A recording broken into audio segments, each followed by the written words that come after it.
तो जवानों, हम कर रहे थे जेल प्रहरी का पेपर जो 2018 के अंदर आया था। ठीक है, इसका हमने एक मैथ का क्वेश्चन किया था। दरअसल वो फिर वीडियो क्लिप छोटी हो गई किसी कारण से, और वो भी मैंने अपलोड कर दी है, उसको भी आप देख लें। लेकिन फिर भी मैं वापस इसको समझा देता हूँ, है ना, अगर वो आप नहीं देख पाए किसी कारण से। तो क्वेश्चन था, एक विद्यालय में लड़कियों की संख्या का 10% लड़कों की संख्या के 1/20 के बराबर है। तदनुसार लड़कियों तथा लड़कों की संख्या का अनुपात ज्ञात कीजिए। देखो, मैंने पिछले वीडियो में बताया था आपको कि लड़कियों की संख्या का 10% है, तो गर्ल्स का 10%, लड़कों का 1/20 है, तो 20/20 हम मान लेते। ये बराबर है, तो बीच में किस चीज का चिन्ह लगा दिया, बराबर का। 10% को 10/100 लिख सकते हैं, 0 से 0 कैंसिल हो गया, तो ये हमारे पास आ गया G/10 बराबर B/20। यहां पर पहले लड़के हैं फिर लड़कियां हैं, यानी बॉयज ऊपर रहेंगे, गर्ल्स बट्टा में नीचे में आएंगी। तो बॉयज ऊपर ऑलरेडी है, गर्ल्स यहां भाग देंगे तो यहां आ जाएगी।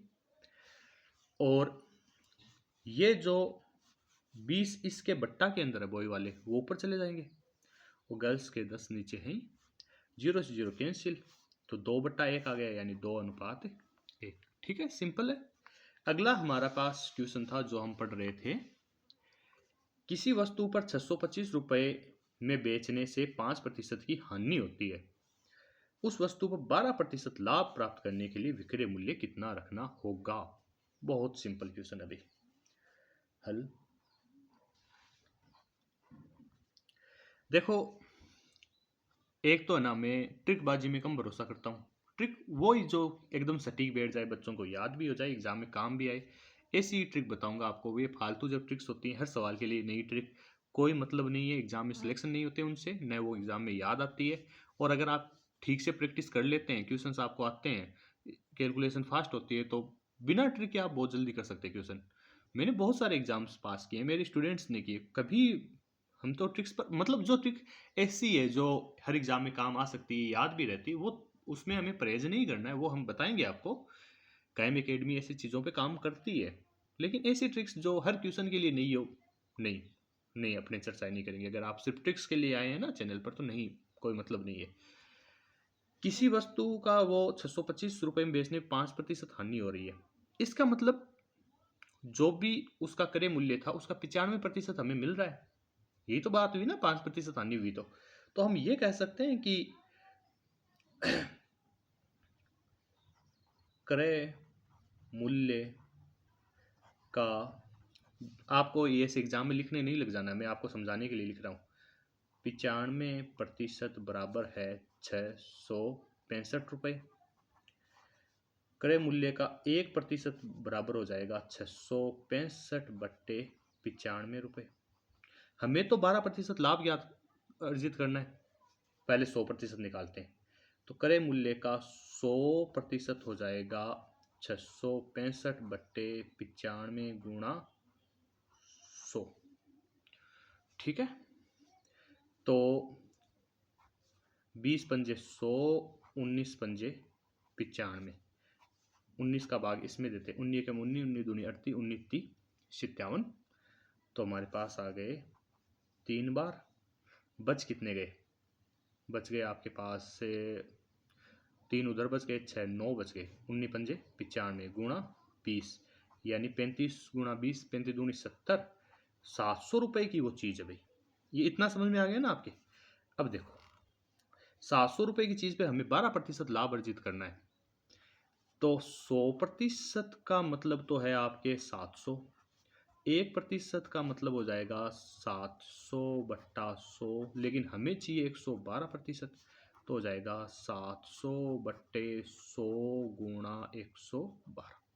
सिंपल, 2 0 से 2 0 कैंसिल आउट, 7 को 112 से गुणा कर लेते हैं, तो 12×7 = 84 और 7 एकम 7 रुपये, यानी हमारे पास आ गए 784 रुपये। सिंपल है। वापस देखो क्या किया हमने, क्रय मूल्य का 95% था 665, 1%, 95 का भाग दे दिया हमने।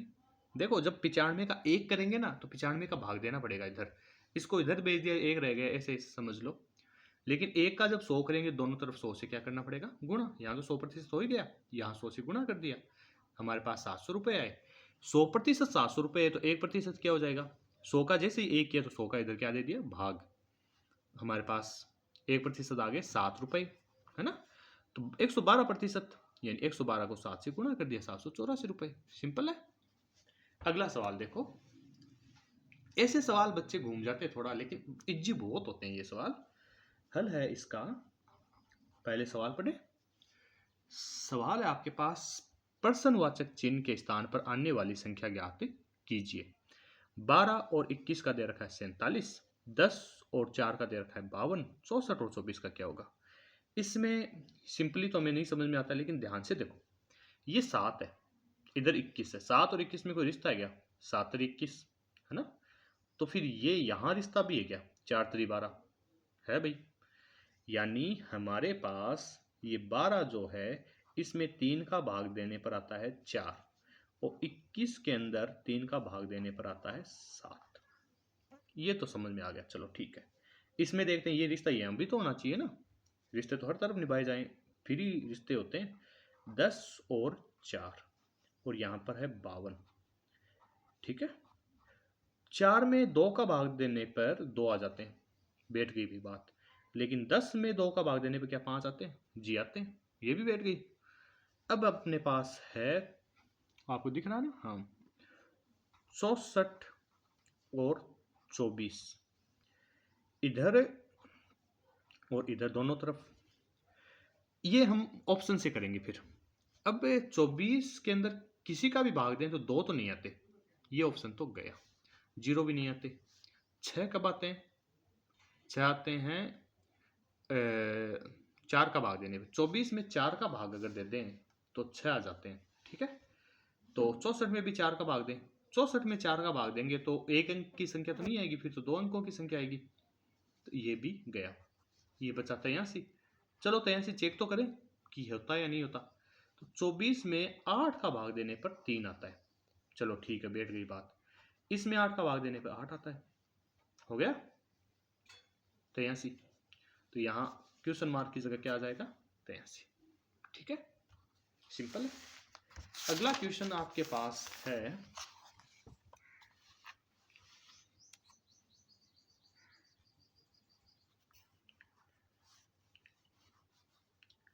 छियानवे का स्क्वायर प्लस 63 का स्क्वायर बराबर क्वेश्चन मार्क का स्क्वायर माइनस 111 का स्क्वायर माइनस 8350।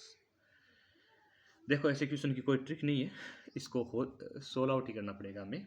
चलो करते हैं, तो सोल्व आउट करते हैं। तो हल, सबसे पहले 96 का स्क्वायर, तो 96 गुणा 96, 6 36 का 6 हासिल की 3, 9 54 और 3 57 गुणा का चिन्ह, 9 54 का 4 हासिल की 5, 9 81 और 5 86,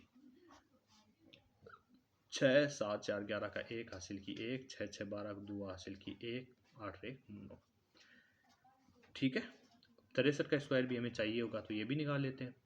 63 गुणा 63, 3 तियाँ 9, 6 3 18 गुणा का चिन्ह, 6 3 18 का 8 हासिल की 1, 6 छंगा 36 और 1 37, 9 का 9, 8 8 16 का 6 हासिल की 1, 7 1 8 1 9, 3 का 3। 111 का स्क्वायर भी निकालना पड़ेगा। वैसे तो इसकी वो ट्रिक होती है कि 3 अक्षर है तो 3 2 1 3 2 1, लेकिन अपने निकाल लेते हैं, ठीक है। 1 1 1 का स्क्वायर, तो इसको इससे ही गुणा करना है। तो 1 को इससे गुणा करने पर 1 1 1, फिर गुणा करने पर 1 1 1, फिर गुणा करने पर 1 1 1, तो 1 2 3 2 1 2 1। वो जो मैं ट्रिक बता रहा था वो ये होती है कि एक ये जो संख्या है जिनमें सिर्फ एक एक अंक होता है, जैसे 1 का स्क्वायर क्या होता है 1, 11 का स्क्वायर क्या होता है 1 1 कितने हो गए 2, दोनों तरफ 1 लिख दो। 111 का स्क्वायर कितना होता है, ये 3 अंक हो गए, फिर 2 1 2 1। अगर ये यहाँ ऐसे हो तो हो जाएंगे 4 3 2 1 3 2 1। ये ट्रिक मुझे तो वो बच्चों को पढ़ाता रहता हूँ ना, तो मुझे ध्यान में, आपको हो सकता नहीं भी याद हो तो कोई ज़रूरी नहीं ऐसे गुणा कर लेना, सिंपल है, कोई वो तो है नहीं कि बहुत कॉम्प्लिकेटेड गुणा है। अच्छा, हमें इसका मान निकालना ना, तो ये और ये इसमें से घट रहे हैं, तो इधर जाएंगे तो क्या हो जाएंगे, जुड़ जाएंगे। तो क्यों ना पहले ही जोड़ दें अपने। तो 96 का स्क्वायर आपके पास जो आया था वो था 9216, इसका आया था वो था 3969, ये आपके पास आया था 12321, और ये आपके पास है 8350। ओके, 9 6 15 और 1 16 का छक्का हासिल की एक, 1 1 2 6 2 8 2 10 10 और 5 15 का 5 हासिल की एक, 2 और 1 3 9 3 9 3 12 12 और 3 15 15 3 18 18 का 8 हासिल की फिर एक, 9 और 1 10 3 13 2 15 15 और 8 15 और 8 हो गए आपके 23 23 का 3 हासिल की 2 2 और 1 3, ये आ गया। अच्छा, ये जो आया है ना वो क्वेश्चन मार्क के स्क्वायर के बराबर आया है, 3 3 8 5 6। अगर आप थोड़ा सा जल्दीबाजी करेंगे तो ये सेम ऑप्शन यहाँ पड़ा है, और ये इन्होंने इसीलिए दे रखा है ताकि आप कंफ्यूज हो जाओ, आपको होना नहीं है। हमें तो क्वेश्चन मार्क का मान निकालना है, तो इसका अंडरूट 3 3 8 5 6। अंडरूट जब निकालते हो ना, तो पहले तो चलो ये ऑप्शन तो वैसे कट हो गया आपका, आपको लगता है ये आप सोच सकते हो कि ये होगा, ये ऐसे नहीं होगा, क्योंकि इनके जोड़े बनाओ, 1 2 3, 3 जोड़े बने, इसका मतलब 3 ही अक्षरों का उत्तर आएगा अपना, ये भी आंसर नहीं आ सकता। बच गए ये दोनों आंसर, 174 और 184। इसका कैसे पता लगाएं? कुछ बच्चों को तो ये अंडरूट का मान निकालना आता है, कुछ को नहीं आता। जिनको नहीं आता ना, कोई दिक्कत नहीं है, मैं इसमें सिंपल ये मानता हूँ कि आप गुणा करके देख लो, 174 को गुणा कर लो 174 से, 4 चौक 16 का छक्का हासिल की एक, 7 चौक 28, 1 29 का 9 हासिल की 2, 4 एकम 4 और 2 6, गुणा का चिन्ह, 7 चौक 28 का 8 हासिल की 2, 7 7 49 और 2 51 का 1 का हासिल की 5, 7 एकम 7 और 5 12, गुणा का चिन्ह 2 बार, 174, 6 9 8 हो गए आपके 17 का 7 हासिल की आपके पास आ गई। अब यहीं देख लो, 9 8 17 का 7 आ गया ना, और यहाँ तो आपके पास 5 आ रहा है, इसका मतलब 174 वाला नहीं है ऑप्शन, ये नहीं है, ये नहीं है, ये भी नहीं है, तो ऑप्शन कौन सा बचा, ये। क्योंकि एग्जाम में आपके पास इतना भी ज़्यादा टाइम नहीं है, हर एक को एकदम करके देखो, ठीक है। बस अपने कंफर्म हो गए, बस बहुत है इतना। अगर आपने यहाँ तक सही किया तो सही निकलेगा। फिर अगला सवाल है, अच्छा ये जो आप कर रहे हैं ना, साथ साथ में आप, मैं जैसे सवाल पढ़ूं आप वीडियो रोक दिया करें, सवाल को खुद हल किया करें, उसके बाद अगर नहीं आता है तो समझ लिया करें, आ जाता है तो सीधा आंसर देखा करो और आगे निकल लिया करो, ठीक है ना, क्योंकि टाइम खराब करने में कोई फायदा नहीं है। अगला सवाल है आपके पास, 10 वर्ष पहले सुनीता की माँ की उम्र सुनीता की उम्र से 4 गुना थी। 10 वर्ष बाद माँ की उम्र बेटी की उम्र की दुगनी हो गई, वर्तमान आयु क्या है? ऐसे में सबसे पहले तो अपने लगाना है तुक्केबाजी। अगर सुनीता की वर्तमान आयु 30 साल है, तो 10 साल पहले सुनीता की माँ की उम्र सुनीता की उम्र के 4 गुना थी, तो 10 साल पहले सुनीता 20 साल की थी, तो माँ हो गई 80 साल की, सीधी सीधी सी बात है। लेकिन 10 वर्ष बाद, यानी जब सुनीता 40 साल की होगी, तो क्या वो दुगनी हो जाएगी? जी नहीं। क्यों? क्योंकि वो तो फिर आपके 40 दूनी 80 की रही, जबकि 10 साल बाद उम्र तो बढ़नी चाहिए। 20 साल का देखते अपने, 20 साल का देखें तो 10 साल पहले सुनीता थी आपके 10 साल की, तो माँ थी इसकी 4 गुना यानी 40 साल की। ठीक है, समझ में आ गया। वर्तमान में 20 साल की है, अगले 10 साल बाद में हो जाएगी ये सुनीता 30 साल की, तो माँ हो जाएगी आपके उस 40 में 20 जोड़े तो 60, तो 30 दूनी 60 बैठ रहा है, तो यही ऑप्शन सही है। ये तो अपने पास आ गया वो तरीका जिससे अपने गेज कर सकते हैं और टिक लगा सकते हैं। एग्जाम में ऐसे ही करना चाहिए जिनकी गेजिंग पावर ठीक है, लेकिन नहीं है ठीक तो कोई दिक्कत नहीं है, अपने निकाल लेते हैं। सुनीता की माँ की उम्र उससे 4 गुना थी। मान लेते हैं कि वर्तमान सुनीता की आयु बराबर है x वर्ष। आपको यूं एग्जाम में लिखने नहीं बैठ जाना है, मैं बार बार कह रहा हूँ, मैं इसलिए लिख रहा हूँ ताकि आपके ध्यान में रहे। तो सबसे पहले 10 साल पहले यानी x में से 10 घटाएंगे तो जो मम्मी है, अच्छा सुनीता की आयु x है तो मम्मी y होगी। 4 गुना थी तो y इसका 4 गुना है, सुनीता का 4 गुना है। ये गुणा करने में भी आप गलती करते हैं, यानी मैं कह सकता हूं कि 4x माइनस 40 बराबर है आपके पास y, या 4x माइनस वाई बराबर आपके पास आ गया 40। ठीक है, फिर वापस ये कह रहा है 10 वर्ष बाद, यानी x में 10 जोड़ने पर माँ की उम्र बेटी की उम्र की दुगनी हो गई, यानी बेटी का 2 गुना है माँ, यानी 2x प्लस 20 बराबर है y, या हम कह सकते हैं कि 2x माइनस वाई बराबर है आपके पास माइनस के 20। ठीक है,